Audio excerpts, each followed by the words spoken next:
नमस्कार, हामी अहिले पोखरा 11 स्थित BG hospital and research centre प्राली नजिकै रहेको बिजी हस्पिटलसँग सम्बन्धित यो बिजी क्यान्टिनमा आइपुगेका छौँ।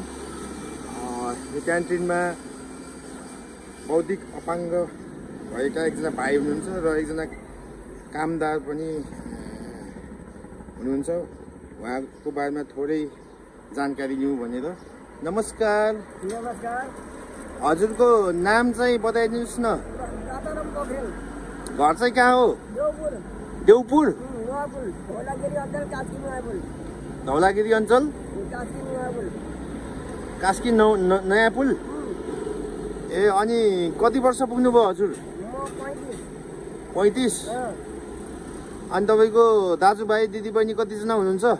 म जस्तै एउटा दाइ छ, मलाई हेर्नै पर्दैन, एउटै अमसकल छ। जस्तै भन्नाले कस्तो?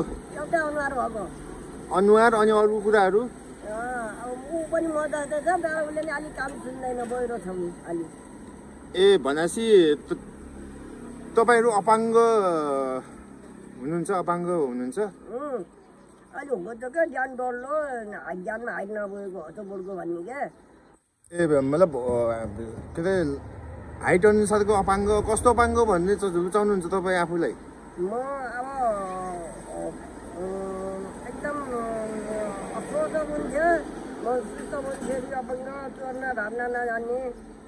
अब तलब बढाइदियो भने नि अब त्यस्तै हो भन्छन्। अब मान्छेहरूले अब धेरै तलब नदिनै मान्दैनन्। अब त्यस्तै 5-6 हजार भन्दा तेरो काम छैन भन्छन्। त्यो एक भाडा मारिदिएको र खाना जाना भुल्के त्यति दिएछन्, त्यही हो। ए भनेपछि जस तपाईँ आफूलाई चाहिँ म अपाङ्ग छु जस्तो लाग्छ? लाग्छ नि। अहिले अब बलुङ्गुर हुन्छ, भाडा मात्र खाइन्छ, बलुङ्गुर सिक्किममा कहाँ जाने? त्यो पनि अरू राष्ट्रहरूले हेर्न पऱ्यो नि हामीलाई पनि। राष्ट्रहरूले नआएर चाहिँ गाह्रो हुन्छ। यो बिचरा गाउँ परेको कुरो केटो रहेछ। होइन भन्नाले तपाईँको अब हात खुट्टा पनि सबै ठिकै छ? उठ्नु त एकचोटि ल। हात खुट्टा पनि सबै ठिक छ होइन? बस्नु। अब हाइट अलिकति कम रहेछ। अनि अरू के त्यस्तो शारीरिक अथवा बौद्धिक अपाङ्गता के छ जस्तो लाग्छ तपाईँलाई आफूलाई? आफूलाई जिउमा घुमिराख्ने क्या, बुढो भएपछि के गरौँ कसो गरौँ भने जस्तो लाग्ने क्या। ए मलाई अब एउटा नर्मल मान्छेको जस्तो तपाईँको एक्लो महिला क्या, एक्लो महिला भन्छ नि त्यस्तै एक्लो पुरुष भन्नाले तपाईँ विवाहित हो? विवाहित हो। छोरी छैन। अविवाहित कि विवाहित? बिहा गरेपछि छैन? गरे छैन। यस, बिहा गरे छैन, एक्लै हुनुहुन्छ? बिहा गर्न चाहनुहुन्छ?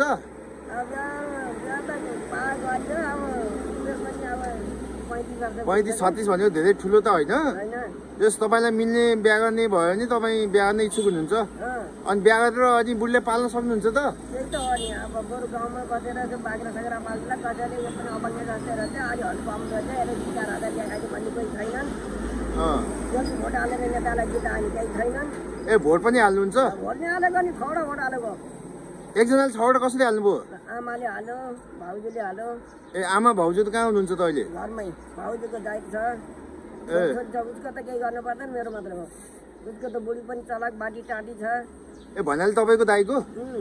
दाइको चाहिँ तपाईँ कान सुन्दैन भन्ने मात्रै हो। ए उसले कान सुन्दैन। अनि तपाईँको अशक्तता चाहिँ के हो? अशक्त भनेको दिमाग घुम्ने क्या, एक्लो पुरुष। ए मान्छेले यसो जिजा भने एकदम झिनिहाल्ने। रिस उठ्छ? कसले नराम्रो कुरा गरेको, कसले राम्रो कुरा गरेको आफूलाई थाहा हुन्छ नि। कसैले छोरी कुरा बोलेको त्यो रिस उठो पनि हिँडिहाल्ने क्या। ए कहाँ जानुहुन्छ हिँडेर? है घर कहाँ आफ्नो देउपुर हो। ए हो। अनि यहाँ अब अहिले काम गरिराख्नुहुन्छ, यहाँबाट रिस उठ्यो नि उतै हिँडिदिनुहुन्छ? त्यही हो। यहाँ त भर्खर हो, आज 2 दिन हो। कहाँ काम गर्नुभयो? के काम गर्नुभयो तपाईँले? मैले हर होटलमै गरेँ। होटलको नाम भन् के भनौँ, अब पहिले मन्डपुरमा गरेँ। सबभन्दा धेरै अहिलेसम्म कति गर्नुभएको छ काम? एक ठाउँमा के? एकदम भनेको 5-6 महिना गरेँ न हिँड्नु छोडेर।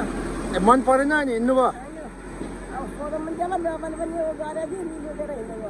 तपाईँ चाहिँ के भयो भने एकै ठाउँमा बस्नुहुन्छ त नि? अब यो होटलमा के भयो भने सधैँ बसिराख्नुहुन्छ? होइन, मान्छेले पनि रुचाउन पर्यो, बिचरा यतिको केटो छ।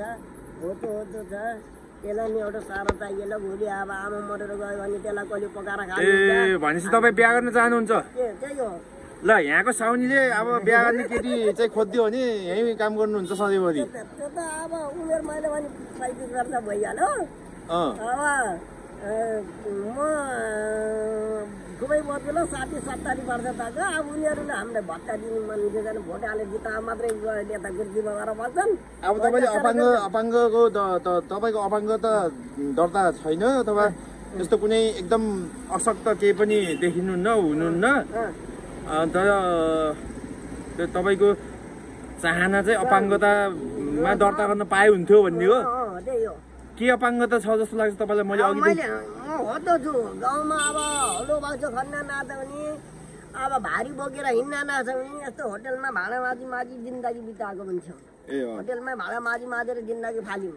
बाउ मर्दाखेरि म 19 वर्षको थिएँ, अहिले 35 वर्षको भएँ।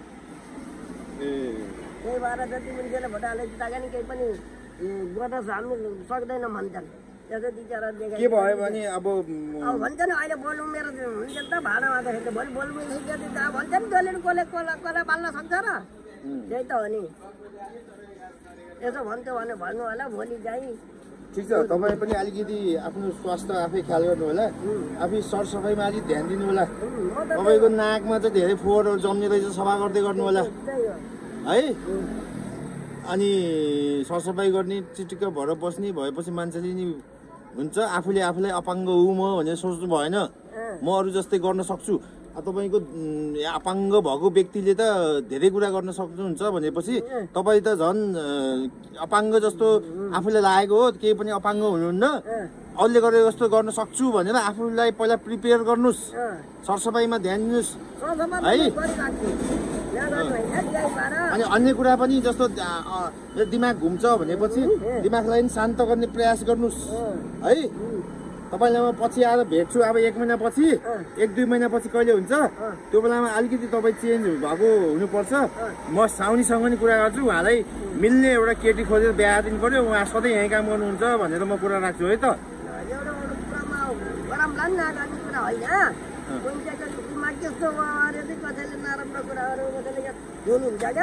अब त्यस्तो गर्नु भएन है। ल साउनी पनि बस्नुहोस्, अब एकछिन साउनीसँग कुरा गर्नु पर्यो। ए ल